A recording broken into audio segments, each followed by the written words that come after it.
गोंयांत अनडिक्लेअर्ड इमर्जन्सी आसा हे लोकां कडेन जर उलयलो जाल्यार कळटा. सगळे तरांचे आर्टिकल 352 वा 360 वापरनासतना ही दादागिरी सरकाराची चलता, ही सगळे तरांचेर दिश्टी पडटा, सगळ्या गांवांत दिश्टी पडटा. आज काँग्रेसीचे आमदार इतके घेवन सरकाराक इतली मनमानी इतली वाडल्या, करप्शनाक आडावो घालपाक लोक आयुक्ताक आसलो जाल्यार केसी तो कांय डिसायड करता.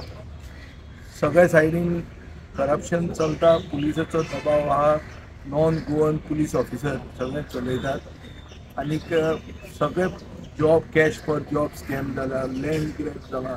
हे सगळे इश्यूज आसतना ही सिवील लिबर्टी जी दवरूंक जाय, ही सिवील लिबर्टी काबार करतात एक्टिविस्टांच्या फाटल्यान, जो कोण उलयता ताच्या फाटल्यान लागत.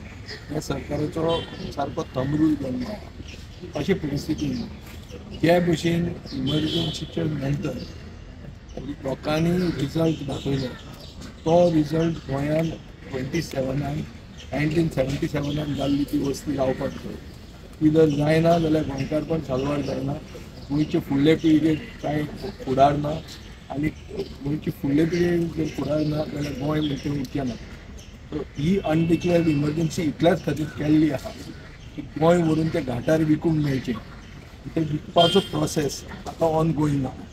हो सरकार तांकां असो मेळ्ळा की दिल्लीच्यान बसून सगळ्यो गोंयची डिसिजनां जाता, पयशे घेतात हांगा आनी गोंय व्हरून विकतात.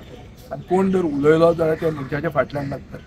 आज जे भशेन एक्टिविस्टांच्या फाटल्यान लागले, जे एंटी कोल म्हादय साल्वार करपा खातीर जे झगडटाले, तांच्या सगळ्या फाटल्यान जे सरकार लागिल्लो आहा ताजेरूच इतलें दिसता की सरकार गोंय काबार करपाक फॅसिलिटेट करता आनीक अनडिक्लेअर्ड इमर्जन्सी गोंयांत हाडून हे गोंयचो व्हरून जो लिलाव चालू आहा तो चालू दवरूंक सोदता.